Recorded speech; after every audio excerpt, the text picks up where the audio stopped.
Today's show brought to you live from Lounge Media Group Studios. It's Pedro and the Freight Hound with the Logistics Lounge. Just you wait, change is gonna come.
The views and opinions expressed on this show by its guests are not necessarily those of Lounge Media Group or the show host.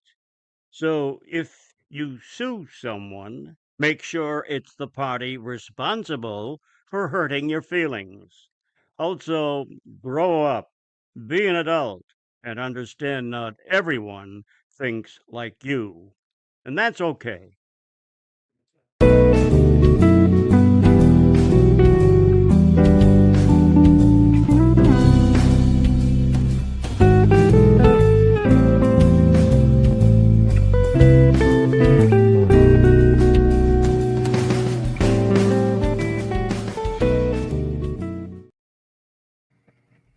What's crack-a-lackin'?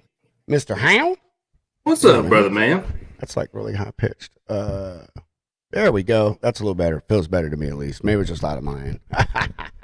I'm doing good, man. Yeah. I'm doing fantastic, bro. Woke up this morning to well, I wouldn't say woke up, but one of the first emails I got was from a lady I just reached out to on Monday, and she replied back, here's my standards. Can you meet these? And do you agree to all these terms? And if so, I got some stuff you could bid. And I was like, all right, cool. Sure. Yeah, let's go. And I will say, super strict. Like, oh my God, like I told you, man, you sneeze the wrong way, $250 fine. You know what I mean? So, but it's great, man. She sent something over and like 4 lanes, and she gave me 2, but took back 1. And yeah, bro. So yeah, pretty happy, dude. Got everything moving, and so yeah, we'll see where that goes, man. Always good when you pick up new customers, man. It's been a few months since I got a new one, so yeah, I like it.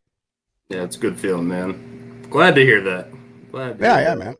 So, and just getting ready for the weekend, bro. Cannot wait for Dragon and Pull in the Pines, man. Like, dude, made this new connection with oh God, Hunter, what's their name? The apparel, Mad Gear. There you go. Yes, sorry, had to think of it. So super excited to hang out with them. And Tex is gonna have a booth there, man. I'm gonna go buy you some photography from Tex, and I'm gonna mail it to you. That's what I'm gonna do. I think can you hear me? Yeah, I can hear you. Okay, all right. Like, you're just like staring off. I'm like, dude, am I even? I'm sorry, no. No, I got a little sidetracked, man. No, it's good, dude. That's good. With you, all right? No, yeah, it's all right, bro. It's all right. So, sick, dude. Yeah, no, I just got a Texas calendar hung up. I'm still in the process. I call unpacking the move-in auditing, so I'm still in the middle of my audit. But yeah, that's one of the things I just hung up there. But yeah, dude, send me some Texomatic classics, please. That'd be a nice addition, dude. I will. I know he's focusing on like doing photography live at the show, but I believe he did tell me he was going to have some select prints there for sale. But even if not, I'll just give him some money and be like, here's Hunter's address, mail this to him. So, yeah, the black and whites, dude, the old school. That's what you need, bro. You got his calendar, man, but you need some text photography, man. So, to complete the office. Some inspiration. Remember our roots, where we came from. There you go. Where everything in your room came from. On a truck. Yep. Oh yeah, bro. How's your week been, man? It's been good, man. Still rocking and rolling, working on some analytics, I guess you could say, just deciphering, some of these Excel spreadsheets and whatnot, picking up some new customers, just ramping into Q4. But yeah, dude, everything is groovy over here. I'm excited for you to be excited for this weekend, man. That sounds like a badass truck show, dude. I've been, like I was telling you earlier, dude, I was looking at some of those videos from the semi-casual show, and those drag trucks, man, they are something else. And didn't get to hear them start up or run, so I'm looking forward to that footage, man.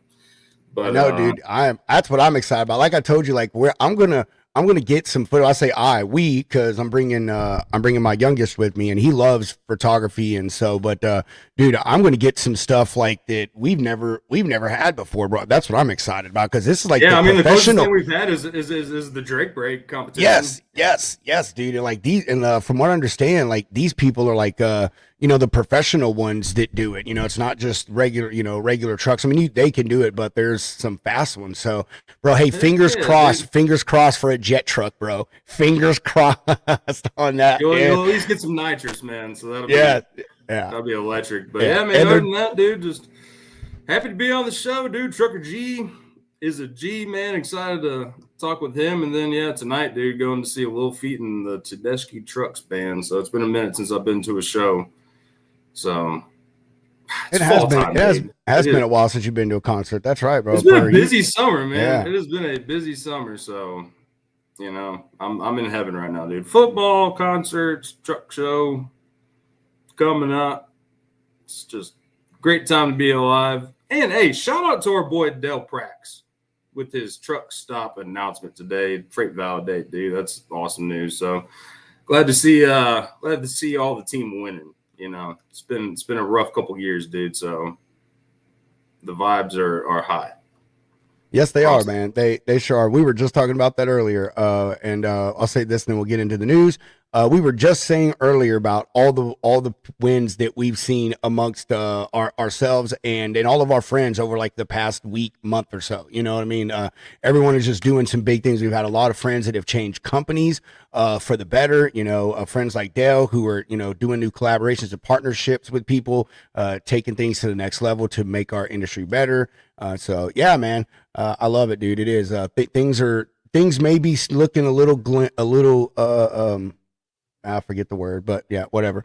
A little doom and gloom. There you go. A little doom and gloom still in some states, but there's also some light, you know, kind of starting to be at the tunnel. Yeah. As they, you can only stay down for so long. You know what I mean? Eventually, we've got to come back up. So That's right. right, we're gonna get to this news and oh, sorry. Go ahead. Don't let me I cut was you going off. to ask, yeah, what we got going on in the news today? Well, it is good. It's good you asked, man. This actually just came out, I don't know, like 50 minutes ago as of now. So, Lounge Media News brought to you by AR Doc Pro, sourced from truckingnewshub.com.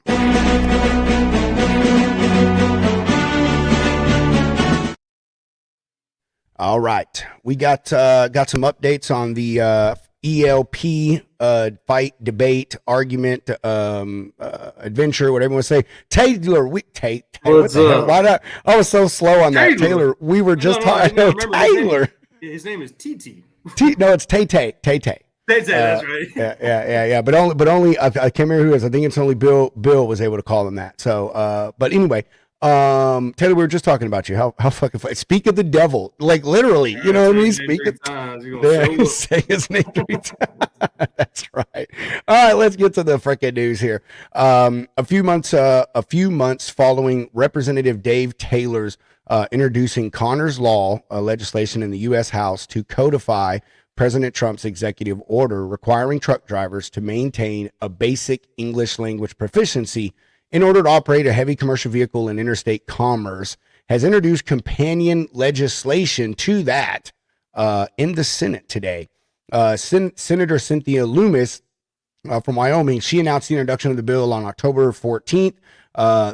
The legislation is named after Connor. I don't want to get their name wrong. Dezion, an 18-year-old who was killed in a crash from 2017 in northern Florida by a distracted truck driver who was found unable to speak English or read signs warning of upcoming traffic.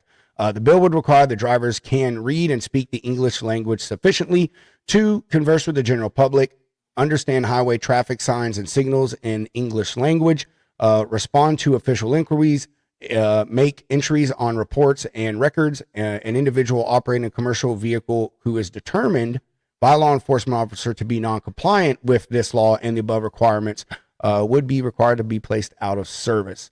Finally, the bill is the latest to be introduced that addresses the ELP or non-domiciled CDLs this year. Among them are Representative David Rouser's bill introduced this month to codify the standards on how states issue CDLs to foreign nationals. A similar bill to Rouser's from Representative Beth Van Dyne from Texas.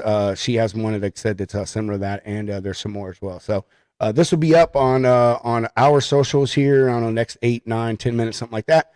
There's a little bit more to it. You can go and read it and, click on all the links there. It talks about the additional legislation that was mentioned in the article. So, yeah, there you go, dude. This stuff is like pushing fast, bro. I know, dude. Great time to be an English tutor, I reckon.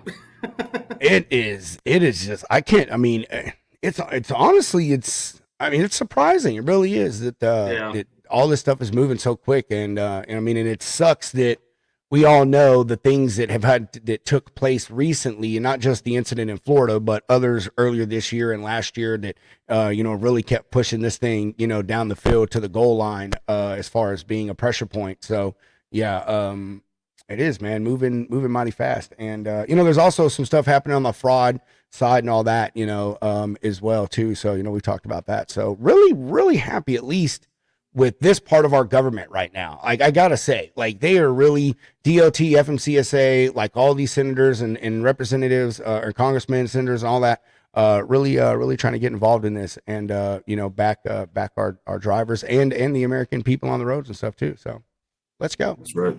For the home team. Dude. Another win for the home team. Come on. That's what I say, bro. I'm all down with it. You got anything you want to add to that? Who's our guest? It's a funny you should ask. It's this guy G Spot Trucker G. That's what it is. Trucker G. Everybody.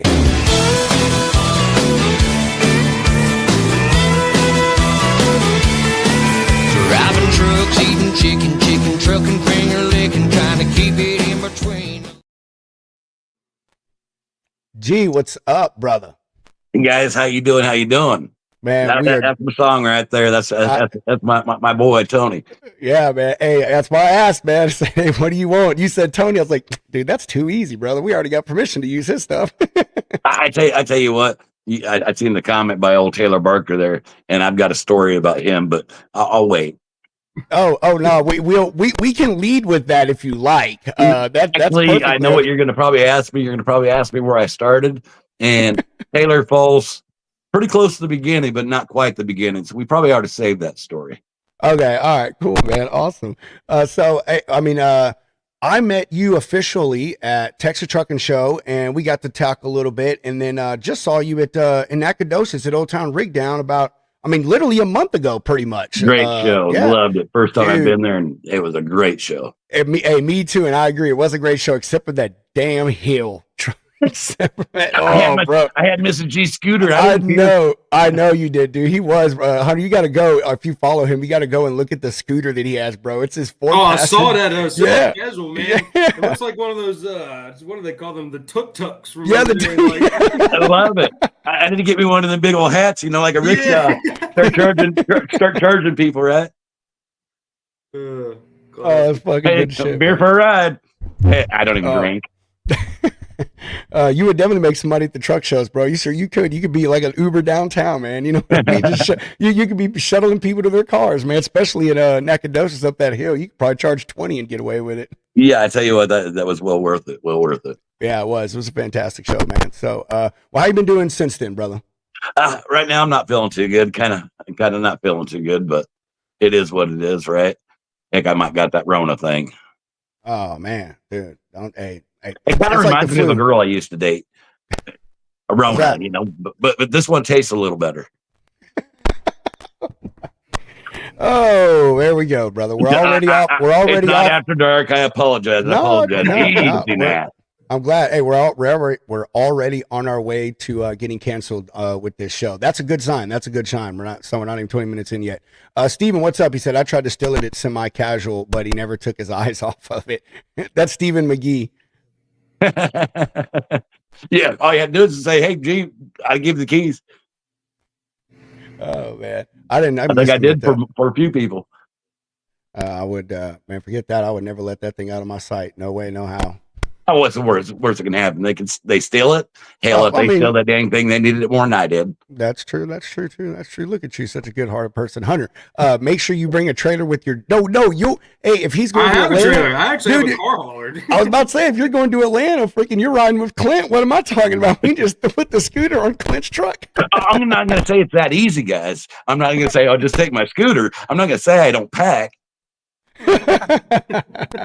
Oh man, I fucking love it. Just depends on how far you want to go into the game. That's right, man. That's right. Steven said he'll remember that next time about just asking you for the keys. There you go. Yeah, anytime, brother. Anytime. Okay. Oh man, I love it. As long as you don't leave me a foot, I'm good with it. Oh yeah, bro. Oh yeah. That was cool seeing you on that thing, hauling that thing around with your big ass truck. That's the funnier thing. You have a big ass Dodge hauling that. Oh yeah. Love that thing. Everybody else got these big old go karts that look cool, and don't get me wrong, I love them things. I just like that little scooter because I can get places that they can't, and I can go inside the building. I'm sure that you could probably find someone who builds trucks that would love to paint that thing for free for you, man, just to say that they did it. Let's be serious, okay? So, I'm sure that'd be pretty cool, wouldn't it? Yeah, it would be, man. All right, G. Hey, we're gonna get started, man. Like we do with everybody else, brother. And that is, who is Trucker G, and how did you end up the sales manager at Rig Nation?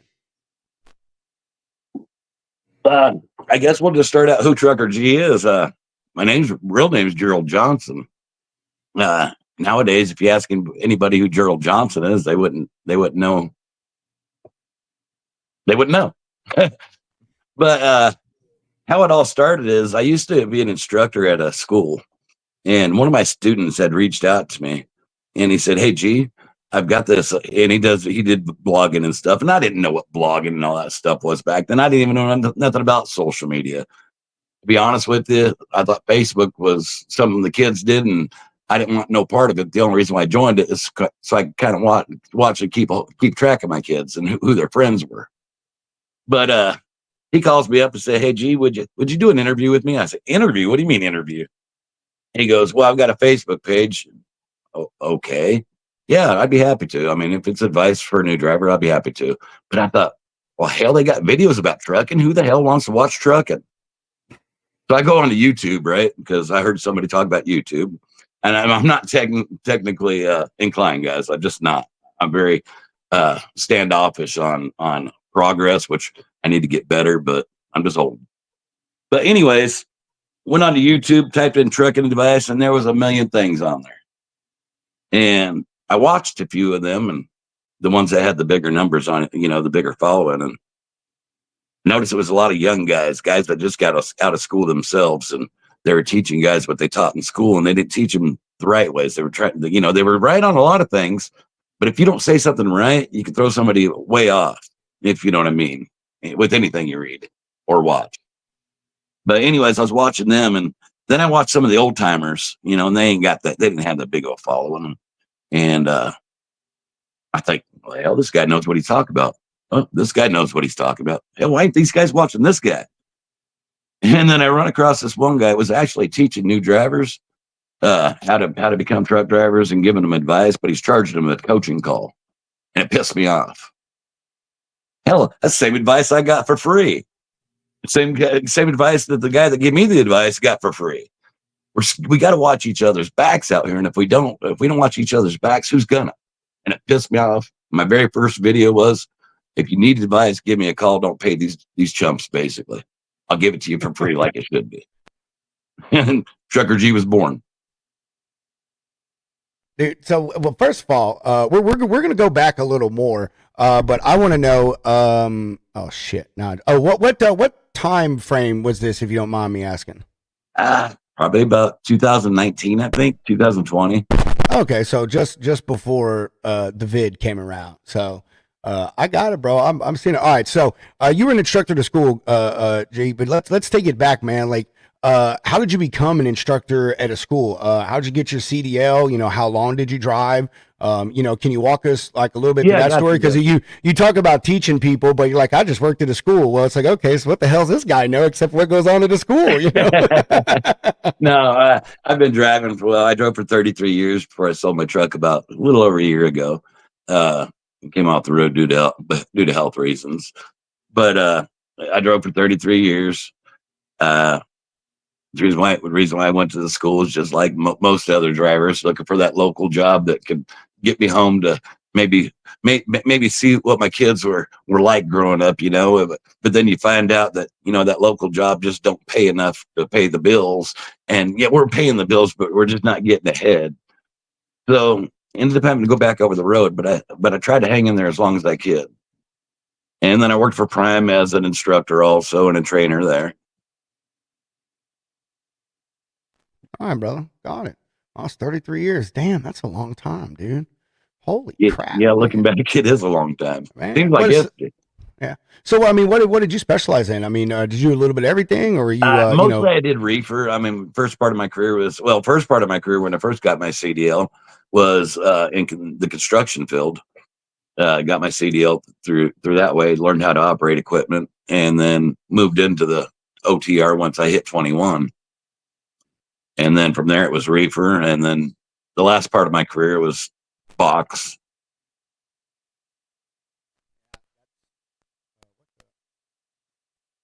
Did I lose you?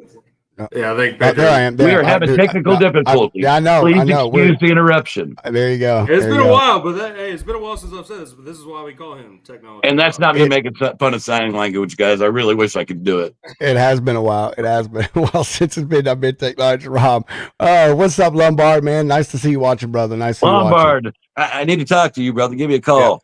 Yeah. Dude, that's later today.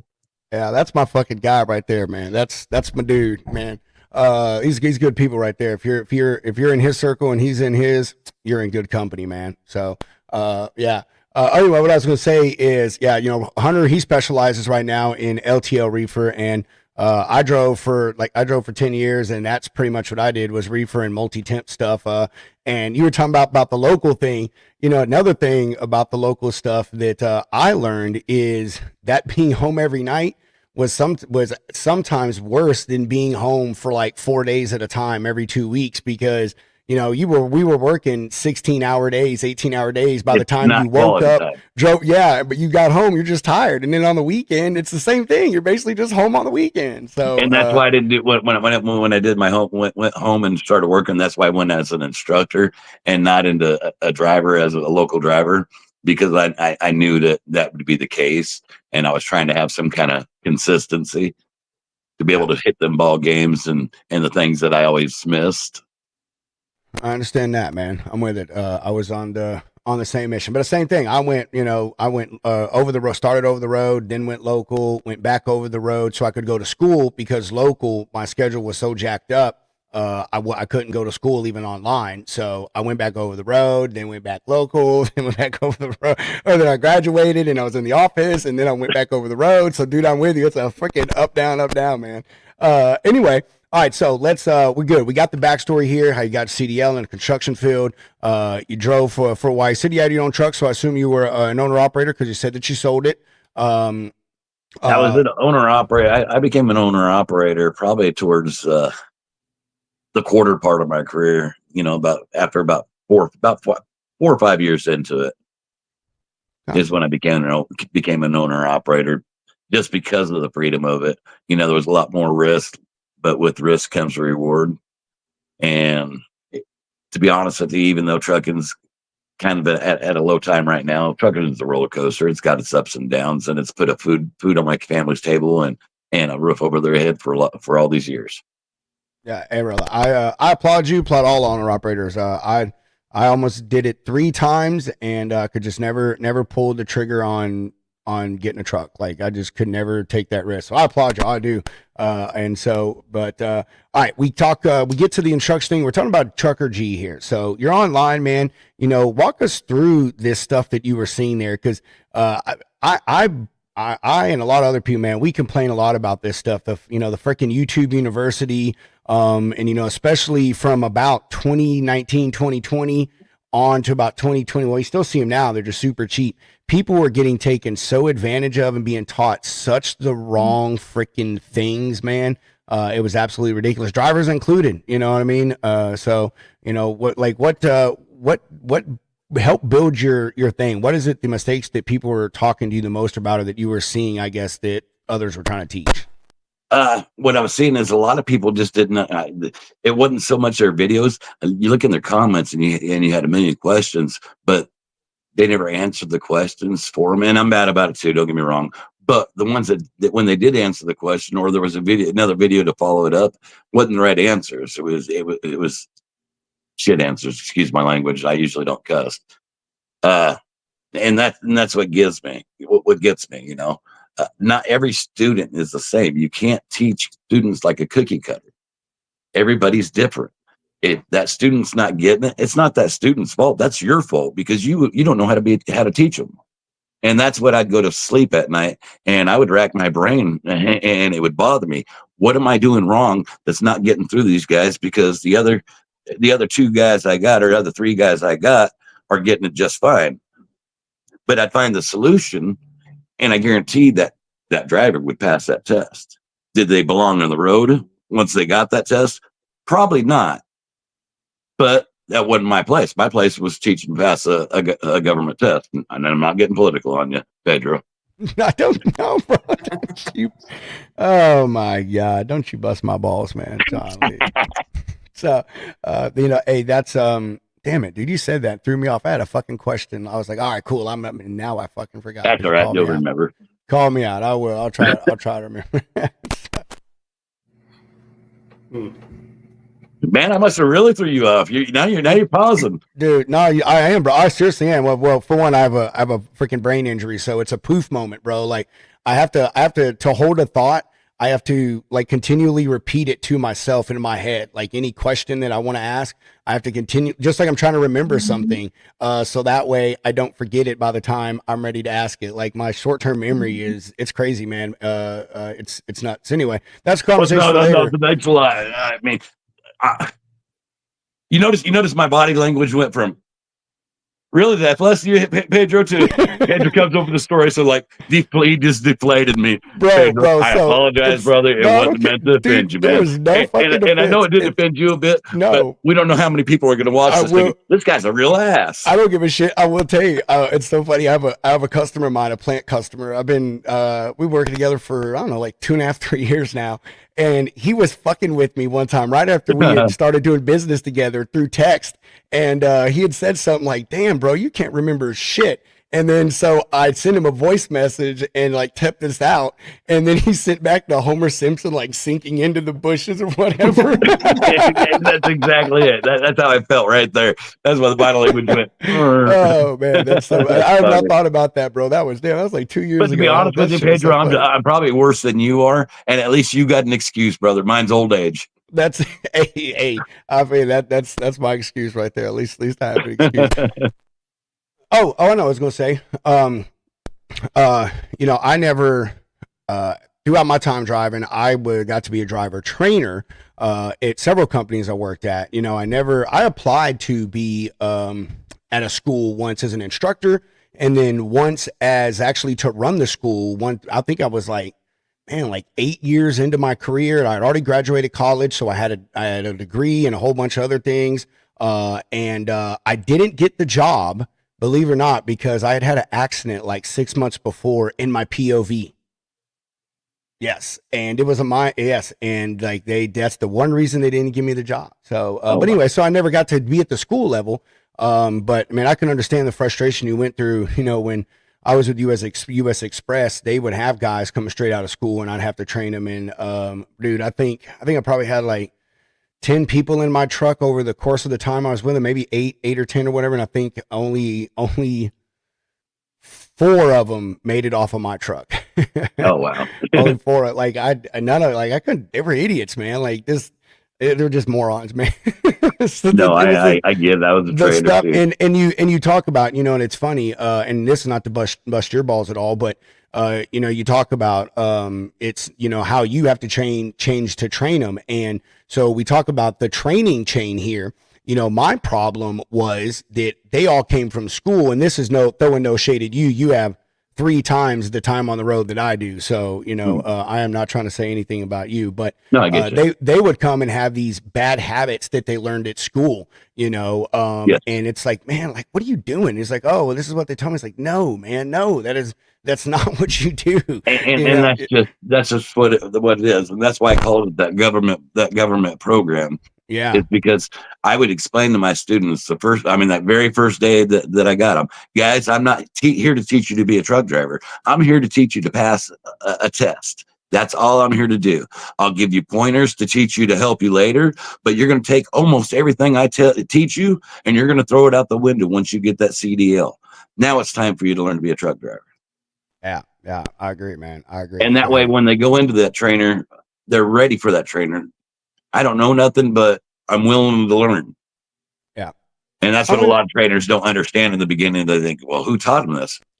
Sorry, I taught them that because the government made me.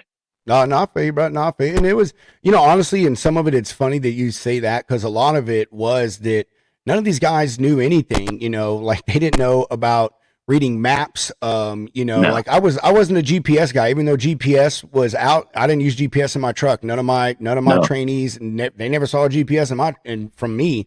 So, but like none of them knew how to do that.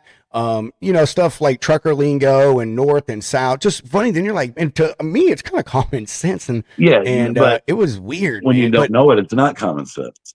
No, well, see, I didn't go to driver school, or I did, but I went to I didn't go to no school at all. Yeah, I went in the Army, bro. So that's where that's awesome. And I ended up teaching a lot of veterans also once they get out of the Army. Joseph Woods says, hi, brother. Hey, how you doing, brother? Good to see you, man. All right, so let's keep going, man, because I'm pushing my homie out of the conversation here. Like Hunter's Oh, like, you're "You do good, this- man. You're You good. do You're this to good. me sometimes. He'll give me shit about this when we have veterans on, or when we start talking like a lot of driver shit. He was like, "Damn, you always start going off, and don't let me freaking butt in, man, because you Well, won't shut I'll up." go- If it means I'll anything, go I right up. enjoy the I'll go right up conversations your we're alley, having. Graham. I'll go right up your learn a alley, lot brother. What y'all talk about? Pedro said something about degrees. I've got a what you call it, article I wrote about degrees that you might be interested in. Sounds like that's more up your alley. He's got a degree too. Ha ha! Yep. Jokes on you. No, that's why I'm saying I'm the only one here with that one. But I wrote a good article about it. You guys Dude, have to hey. check it out. And if Hunter- it means anything, like you're talking about training people and then get into the job force, that's the same with the degrees. It's just a piece of paper on the wall. It was Hunter and I say so much how that was just a waste of money. I mean, for me, it was a waste No, of it's your actually guys'. not. It's another tool in your toolbox, and it's an important tool to have. Yeah, It's I in know. the society we live but in not now. the schooling. If The you ain't schooling got wasn't it, the things I took from it, man. It's and that's I part learned what that the I was article interested in is logistics. basically saying. I don't knock degrees at all. It's important. Yeah, it's the people that go to college and they're like, oh, I have this piece of paper. Now my success is going to happen. No, it is the process of going through it. I mean, at least from my standpoint, learning how to talk to people, negotiate, like. Yeah, society puts way too much stock in that PhD and those 3 letters behind your name. Heck no, man. I went to Georgia Southern University. It's a football That's town awesome, with a brother. drinking problem. All right. To be honest with you, I'm jealous of you guys. I'm envious of you guys. I wish I had that opportunity. Don't be envious of me. Like I said, I mean, I'm glad I did it. I got a whole bunch of things hanging on my wall. It That's was cool. hard, but I use very little of it. That's the sucky thing. It's like everything I use, I really learned on the job, and it's like the degree just made me look better in my interview. It's like, or on my resume. It's like, damn. And that's part of the problem with their education system. Oh man. Yeah. I mean, I was. Oh, what were you about to say, Pedro? Oh no, I was going to say that I was fortunate that at least the school I went to and all my professors like actually either still actively or were retired from things in the logistics industry. So at least I was fortunate on that I got to learn from people that were actually there. And the head of the logistics department where I went, man, he was real big about, man, get this certification, do this. And they were all like free as you were a student. So, I mean, I think I got like 5 different certificates of completion for free just because he would be like, oh, go take this and this and that. And, it's like, it takes you 3 weeks to take the course and you take the test. And it's like, okay, cool. So that's where I think I was lucky. I actually got to learn from people who knew what they're doing, and we had real world experiences. They would do like warehouse tours because they had a transportation club up there for the students. So again, I was fortunate in that aspect. I know a lot of people aren't. They learn from folks that, that really haven't lived what they're teaching. Yeah, I just know from a book. Yeah, that's like some of my classes, dude. Like one of my favorites it was this guy brought in a little miniature treadmill, I guess you could call it, an RC truck in a trailer. And he literally showed us the importance of how to properly load a trailer so you don't freaking, start wiggling in the back. It talks about front loading, the weight in the front and all that good shit. And Great so there are visual. some good aspects of it. But so I guess kind of translating this into you, Trucker G, you're talking about, these trainers and, how you try to give people advice. And then when they get in the truck, get their CDL, they just throw it out the window. So what are some of the key things that you try to instill into some of these newer cats or even some of the people that are on the road, like some of the, because I mean, anybody can hop in a truck, drive a truck, back it in, whatever. But, what are some of the things that you line up for these people, to bring them, success or at least, real expectations? And that's a great question. That's a great question. When they first get into it, like I said, I tell them throw half of what I teach you out the window. First thing I do with my students is once they get their CDL, I teach them how to float. That way they're ready for the trainer. After that, as far as here online and stuff, how I help guys is they'll call me up. Heck, I can tell a guy how to back a truck to pass that test over the telephone, believe it or not. I can tell them how to set up just right for that to make it easy for them. There's different things that I know about that test. That test is pretty simple if you know exactly what to look for and how to do it. But as far as real world experience, as soon as you come into this industry, and I'm not telling you nothing you don't already know, guys, you don't know nothing. You have to be open to listening, and you have to be open to asking questions. You're not always going to get the answer you want. If that person ain't got the answer, somebody out there does. And if you're too scared to ask them, heck, here's my Facebook page. Message me. You know, I think a big, you know, this is a great conversation to be having, G, is about the training stuff, because it's something we touch on a lot on this show, but we really haven't had any dedicated people, like, you know, dedicated conversations for any length of time about this and the importance of it, you know, because we, you know, and the article that we had earlier, the ELP thing, you know, I mean, we could even implement that into the training process, you know, for them. If you're going to come over here like that, that needs to be part of that training process. But, you know, just the drivers alone, you know, is the lack of training and the speed of the training now. I said, I only had to go through the military school. And then when I got out, I was probably the luckiest guy on earth that people just found a way into my path on my journey. Cause after I got out of the Army, you know, everyone wanted to hire a veteran. So I went to Celadon, dude. And Celadon was like, hey, you're an 88 Mike. Like, you got time in service, blah, blah, blah. We'll do it. And in the Army, dude, yeah, in the Army, you only drive automatics. Now, I've driven big trucks in the Army, not long distances and stuff, but I've driven large trucks and everything. So, but I get there and I don't know how to drive a stick. The guy tries to teach me how to float during the test, and I obviously fail miserably. Yeah, you can't float. Yeah, and Celadon, well, I mean, for Celadon's driving test, I was fine. You know, they were like, whatever, but I didn't pass it, so they were going to send me packing. A guy that ended up being one of my mentors, Scott Robertson, was there with me. And when he found out I failed, dude, because he was active in the National Guard at the time, he said he took me to a truck stop and got me all the hiring books at the truck stop. And he said, you call every single one of these companies and you tell them exactly what your situation is. He said, I promise you, someone's going to help you. And I ended up calling a recruiter out of one of those magazines. The guy ended up being from Texas. His name was Jerry Wren. And boy, the biggest country son of a gun ever. His favorite word was some bitch. Not 2 words, 1 word, some bitch. Yeah. Everything, bro. Like, if he was excited, he'd be like, some bitch. If he was upset, some bitch. You know what I mean? Like, dude, that was his phrase. So believe it or not, that used to be mine. I had to break myself of it when I started doing videos. Man, that guy, he was a hoot. But he hooked me up with a good company. And the people I got there with, it was Lisa Motor Lines, man. They were a part of FFE. And I know exactly what you're talking about. Dude, the recruiter was a former driver there. Her son was an active driver. Her husband was an active driver. And when I told her I couldn't float, she said, I'm going to bring you in for orientation. Every day after orientation, Donnie Sr., that's what they called him, because his son was what they called his son, Pal Jr. She's like, Donnie Sr. is going to teach you how to float every day after orientation. By the time you're done with orientation, you'll be able to pass the driving test. I'll save your driving test for absolutely last.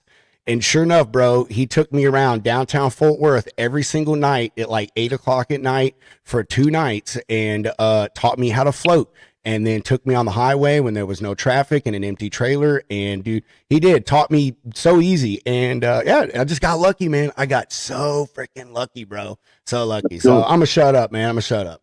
No, you're good. You're good. What's called? There's actually videos out there I on YouTube. If you look at some of my older videos, and actually not too old, but I did videos on the brake test, and I've got places such as what I was told is the municipal place down there that does all the CDLs. That's part of their training implement is my video. No joke. Yeah. Dude, that's awesome stuff, bro. Well, because I broke it down and made it simple for people to understand and pass that test. It's got, I mean, I don't know how many hundreds of thousands of views it's got. Man, that's nuts. So, I mean, is that how you grew it? Like, you just got in there and started making videos and you know, helping folks out for free? Just anything that they needed help with, yeah. And whatever the questions I got, that's what my next video was going to be about. Until I couldn't answer every one of them, then I took the questions that I haven't already answered in a video, and that would be my next video. You're right. You're right, Joseph. In a school setting, you can't prepare for weather, mountain riding, like all that stuff, dude. You are so right. And I didn't fault anyone for that. The like I said, the issue that I had faced was that they were just habits. There were things that they wouldn't comprehend or whatever. So but Pedro, that's just it. You know, we put the blame where it don't belong. We got to hold the right people accountable, and the right people is the government. And I'm not getting political again, but what I'm saying is, these schools cannot teach these guys to be truck drivers if the government requires them to take a test that doesn't pertain to trucking. I know, man. I know. It's when I took it, I thought it was actually a pretty good test. Actually, I failed the written test twice. Here, I took mine in 2008.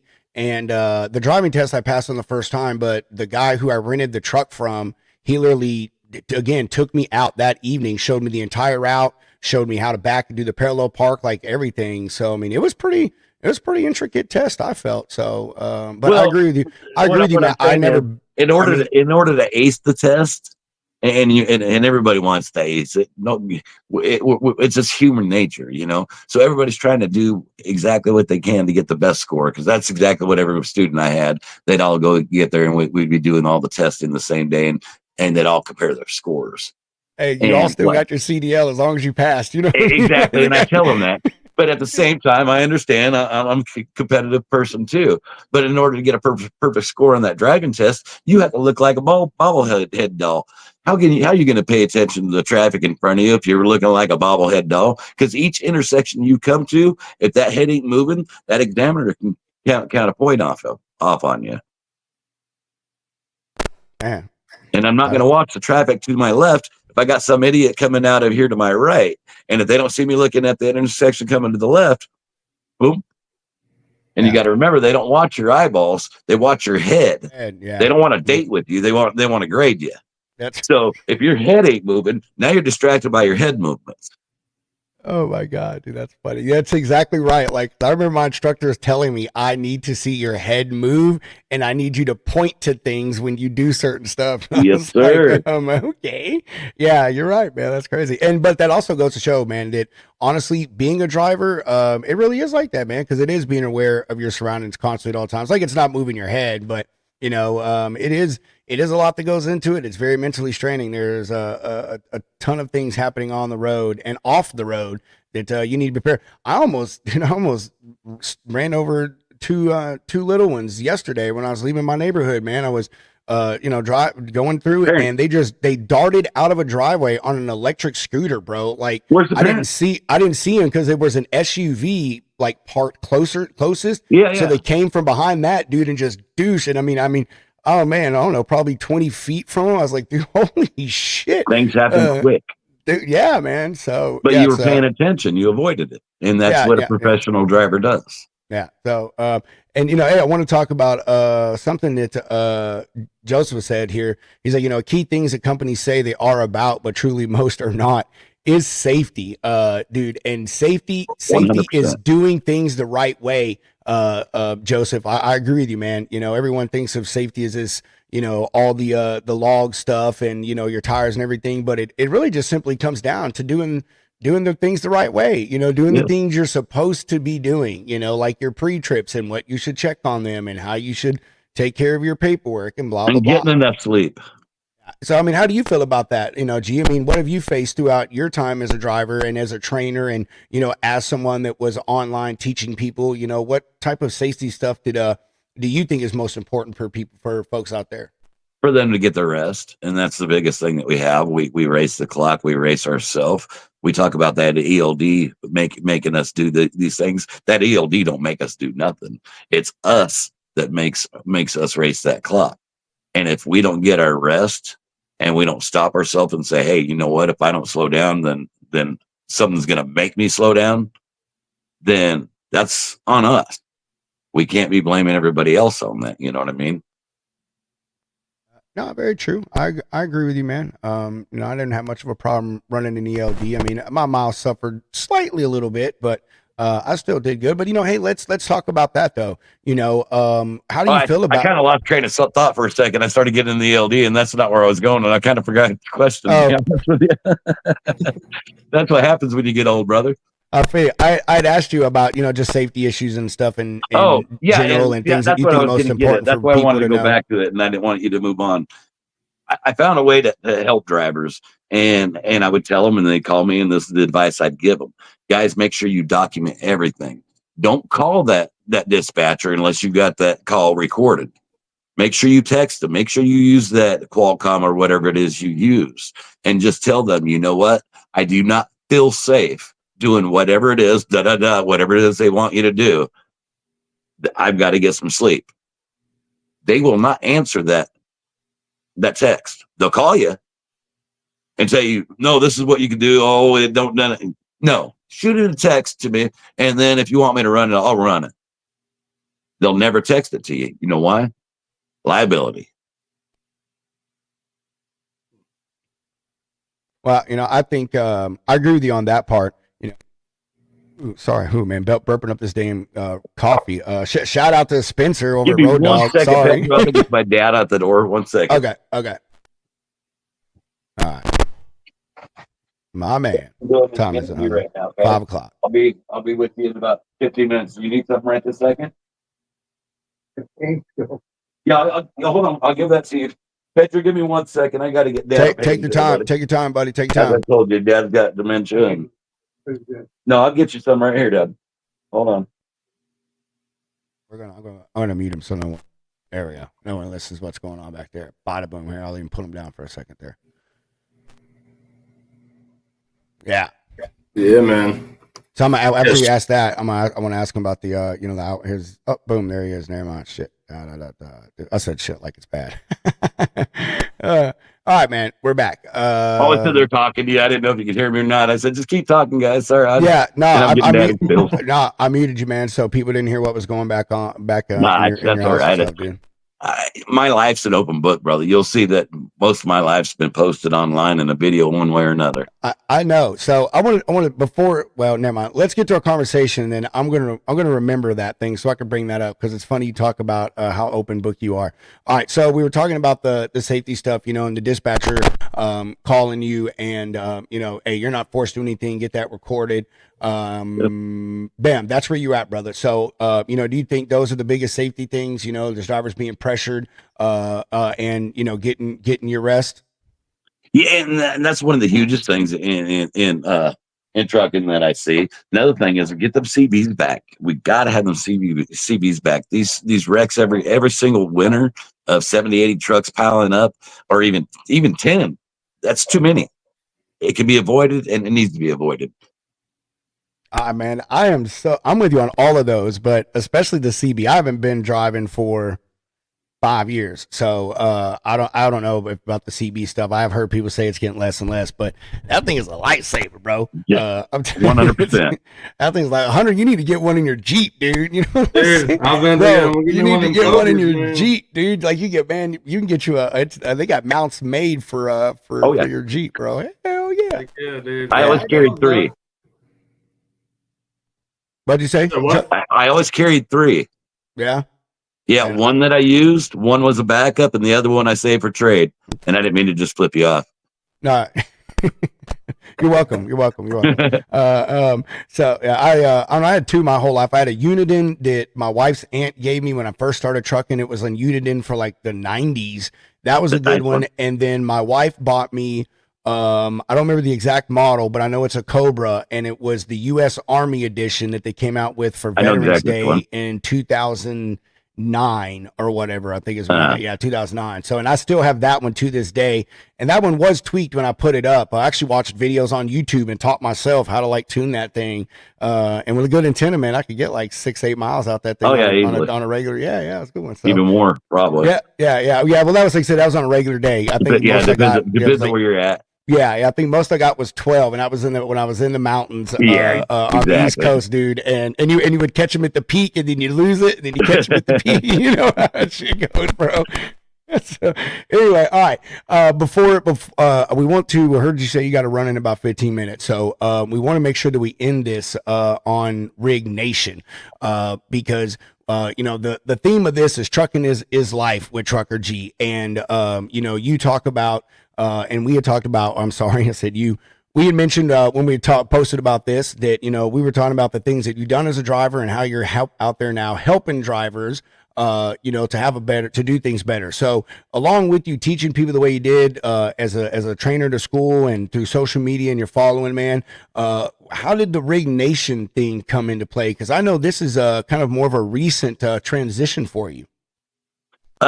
When I sold the truck, I really wasn't sure if I was going to get my physical or not. I mean, to be honest with you, there was no way they were going to pass me the way that I was. Now I've got medications, and I was afraid I wasn't going to get my physical at all. So I sold the truck, and being the time that I was home from the time I sold my truck to the time that I actually had to go renew my physical, I was able to get myself in shape and get things lined out and get on medications that brought my levels back down to where they needed to be. But truck was already gone. Already had a job lined up, and I was doing dispatching and recruiting and stuff. And I tell you what, that dispatching, more power to all you guys and you brokers and stuff. That's not for me. It's not my game. I'm a driver. But I always wanted to work with Kevin at Rig Nation because I just didn't want a job there. I mean, I used to be a customer. That's who I relied on. That's what took half the stress off my back during the day. And so I won't do anything that ain't going to help a driver, even with recruiting. If you didn't fit right for the company I'm recruiting for, dude, you ought to go somewhere else because this one just ain't for you. You're not going to be happy. So why would I put you through that? It'd make the company look bad and make me look bad. And this guy just lost all this time and money for something that ain't going to work for him to begin with.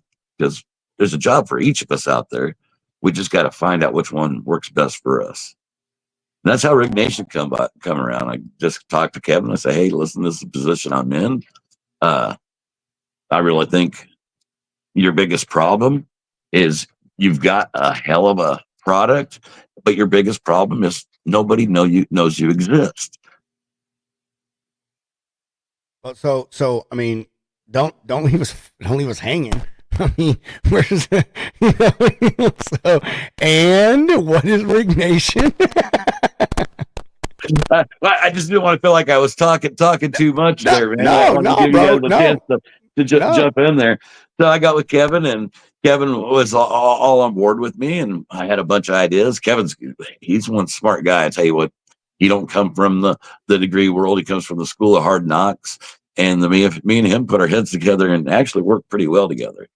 It's just all about getting drivers to understand that this is better than anything out there. You know, leasing companies, what they end up doing, or any of these companies that you're contracted on with, or even yourself, you break down, what do? You got to find somebody to fix it. Well, with one of those companies like these big mega carriers or whatever like that, a lot of times they'll have companies such as Fleet One that get a call, or Road Squad, and you'll make the call. They'll find the local place, send you there. Next thing you know, you're getting the bill and you pay for it all. At least with Rig Nation, we do the same thing, except we call, we get you towed there, we get you taken care of it, and there is no bill. So you tell me if it ain't a no-brainer. Interesting. And that's tows, jumps, lockouts. If you break that down, I got a lot of good drivers say, well, I just do my own mechanic, but do you carry every part you need for on that truck with you? What you can do if you can't drive down the road, you can call us. We'll have that part delivered out to you. You'll pay for the part, of course, whatever that part stores cost without us inflating the price. And the service cost covered in your membership. $49.99 a month, or $475 for the year. Nice, dude. Interesting. Tell me that ain't worth peace of mind. Hell, that's less than a cup of coffee a day. I seen these guys buy more hot dogs than that. That's true. That's 2 less hot dogs than what you need. Step away from the buffet. He said, just don't buy that slice of pizza at the Pilot today. And that's just what I understand about guys. They'll bitch and say, you know what, I'm just not making it. But yet they're wearing these designer clothes, gold around their neck. They got these fancy cars. Number one thing you take care of is that damn truck. that truck is more important than your family. And let me explain to you why. I don't want you to think, gee, what do you mean? Nothing's more important than your family. That truck is providing for your family. So it's not important for your family, but it is necessity that truck is running for your family. I'm sorry, I didn't mean to get passionate on you. Can't argue. No, man. No. Common sense is just not common anymore. I don't understand what people. Hey, listen, man. You literally got to fucking lead the horse to water nowadays. You know what I'm saying? I mean, look at all the guys that we got coming into the industry. How many of these guys actually know how to wrench? Did you know what? Rig Nation will cover the wrenching too. We'll give you 2 free hours worth of light duty mechanicing. Alternator, belt, something like that, something simple. Maybe a brake chamber. You're gonna have to pay for the brake chamber, of course. But if we can do it in 2 hours, it's covered. If it takes 3 or 4, guess what? You're gonna pay the negotiated rate, whatever that rate is, out of your pocket for the next 2 hours. Whether they're whatever their rates are. We're gonna negotiate them down lower. Believe me. If we can't, then we're going to go somewhere else because we'll know what the price is before they even go out there. And if they're the only ones around, well, then we're going to have to come to some kind of understanding.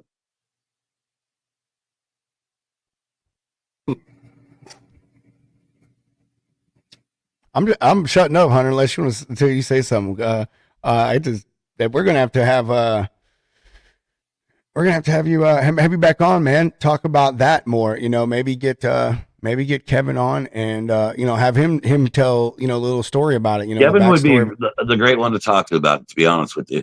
And that's what really built my trust with Kevin. Is you can call this guy at 2:00 in the morning if you got a breakdown, and he's going to answer the dang phone. And he's going to get you help. I've seen drivers do it. Heck, I've called them on a Sunday. Well, if that isn't customer service, I don't know what is there. Right? That's what I like about the small businesses. He's not a corporation. Rig Nation is not a huge conglomerate corporation. It's a family-owned business, and that's what we spend too much of our dollars go into these corporations that ain't family ran and have values, and then we want to bitch about it. Where's the mom and pops going? Where do you think they're going? You're not supporting them, especially if they're doing you a service that you ain't getting nowhere else. I'm with you on that, man. A lot. That's exactly what it is. Is people as they're going, it's just the folks they're not supporting them, man. And it's kind of in a way sometimes a catch-22 because some of it is that, diesel down the road at the big one was 5 cents cheaper a gallon, and that's just it. And so, they didn't stop there or whatever. And that's the unfortunate part of that, dude. And it's trucking is kind of what's the problem with society is how uncomfortable are we willing to be to have the life we want? What's up, Truck Stop? Congratulations on your collaboration with old Mr. Dale Prax, our good old buddy there. So we were talking about y'all earlier in the show. All good things, we promise. Maybe. You have to go back and watch. You have to go back and watch. That's right. .com. Okay. They're good people, man. They chime in every night. I don't think I really got to speak. I might have. I can't remember. Heck, I think I'm starting to get. Is dementia? Is that contagious? I don't know. Maybe. I'm starting to feel it is, man. Maybe, brother. It's possible. It's hereditary. I'm not a neurologist. No, I don't mean hereditary. I know it's hereditary. Yeah. I'm just talking about contagious because it's kicking on pretty quick or pretty high gear right now with dad around. Sometimes I think I'm going crazy. Steven said, currently driving a Volvo. Don't tell anyone, but 2 hours at a major dealer shop is going to kill $500 real quick. I know, man. So oh yeah, easily. And there's no limit, guys. There's no limit how many times you can use it. You use it a year, but we will watch and say, let's say I have to tell you to the local shop and get your battery changed, right? We told you local battery or local shop. You decide not to get that battery changed, but you call me the next day that you needed a jump start. Well, I'm going to ask you, well, where's your receipt for that battery change? Because I'm not going to let you dupe me. But if you got that battery changed at that shop and you show me that you got that battery changed, I'm going to get that jump start out to you right now, and it's not going to cost you a dime. Brother, that's a dealio right there, wrapped in a pretty little package with the bow on top. Pretty much. So is that it's a no-brainer, man? It really is. No, I am behind that. You know, there are a lot of things. Hold on, how comfortable are you willing to? Oh, how comfortable are you willing to be to have the life you want? Yes, thank you, Jessica. That's exactly what I said. Yeah, that's what she said. She loves that statement. That's what she was saying. Thank you. I appreciate that. Yeah. That's copyrighted right here on this show, guys. I know, brother. And it's attributed. That's what it's called. Attributed. It's online forever, man. No, it's online forever. You know, when people say that, they were like, yeah, that one guy, Trucker G, he coined a phrase. To be honest with you, I'm sure it was said by somebody much better than me. Oh man. Damn it, Jessica, you threw me off. Gosh darn it. I don't know what I was going to say. I guess that's right. Those are the kind of comments that make it worthwhile, the ones that throw you off. Yeah. Yeah. So, whatever. There you go. Hunter, what you got? Man, great show. Trucker G, thank you so much for popping in with us, brother. Yeah, no problem. I was about to start another conversation. It kind of got quiet for a second, so I didn't know if you were waiting for me to talk or what. But if you want me to start talking, it's going to last another 30 minutes, guys. You better hit your concert and you enjoy, guys. Thanks for having me. Well, G, hey, before you go, though, dude, you are now an official and honorary lounge lizard. So that is a term of endearment, brother. Does that come with a T-shirt or a hat or a pin? That's actually a great idea, Pedro. We should start actually sending people T-shirts. You know what, Pedro? Get a hold of me. I actually got a great idea. What you need lounge lizard keychains.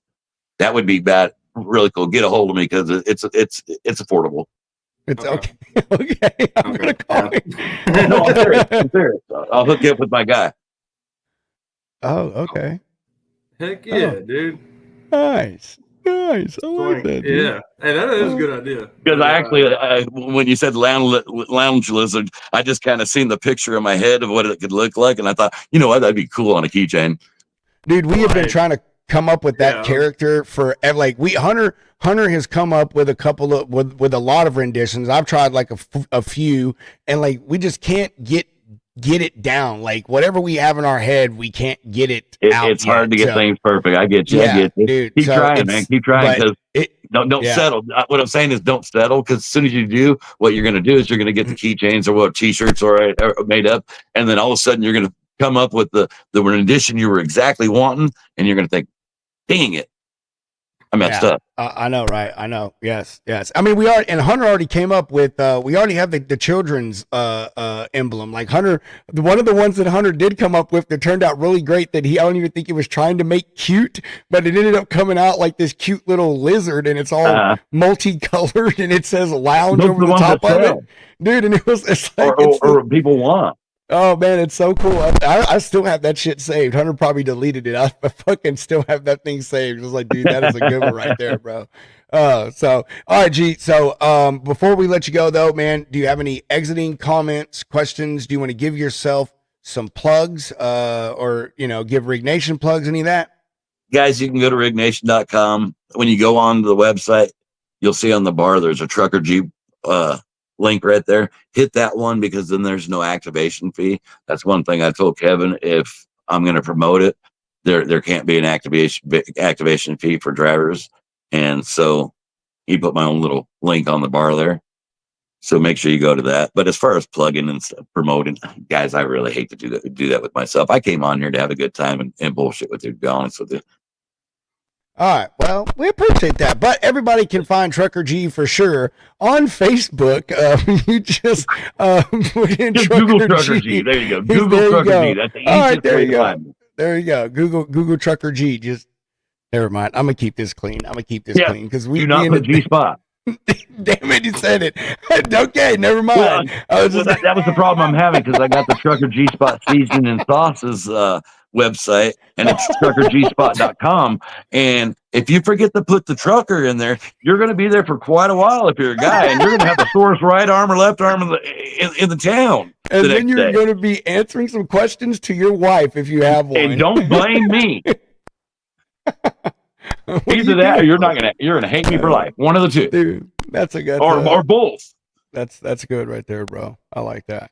So there you go, truckergspot.com where you can go. G has like all kinds of spices and some other stuff in there, and he also supports our homie Van Brown over at Bullsnot, bro. We love Van. Amazing. Van's family. Been part of the posse for a while, and there's a reason, because you don't get better than that. I surround myself with people that are good-hearted.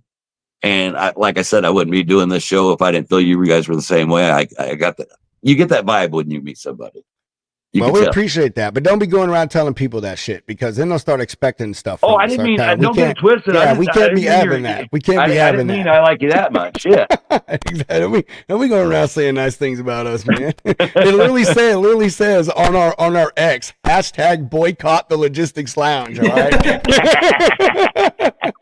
So anyway. That's all right. I get all kinds of that shit. Yeah. Oh man!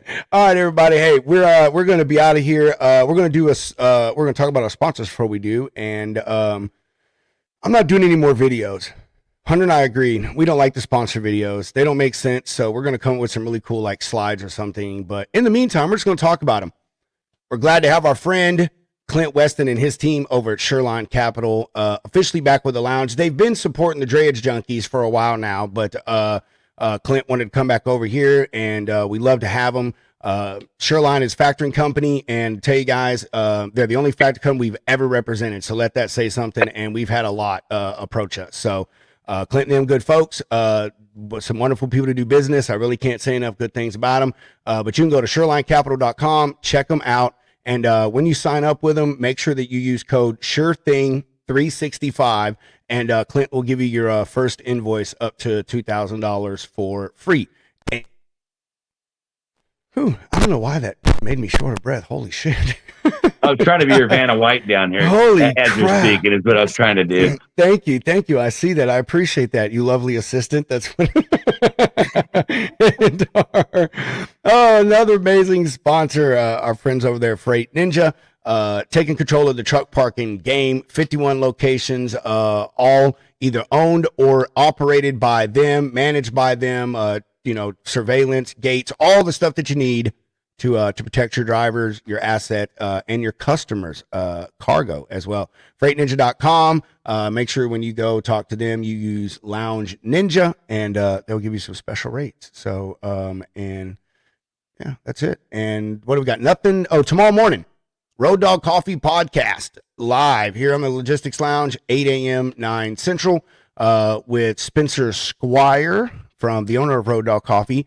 We're having Great on guy. Gene. Yeah, we love Spencer. We don't tell him that though. We do nothing but talk bad to him. So because I only met him once, but like I said, you can tell people when you meet him.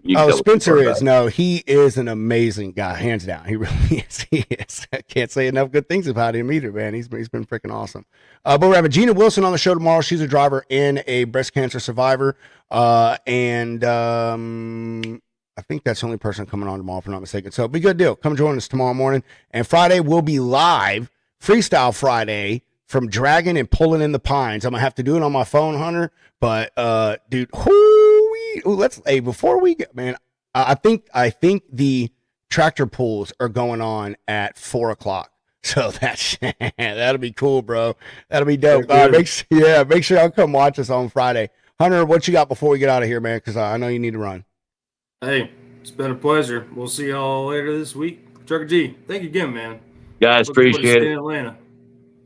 All right, well, that's gonna do it. And G, if you want to hang out with me for a few minutes behind scenes, that's fine. Just hang out, let the end credits roll. As I always say, chunk them deuces, Mr. Hound. Roll that beautiful bean footage.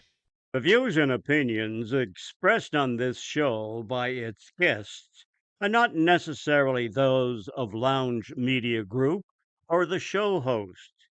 So if you sue someone, make sure it's the party responsible for hurting your feelings.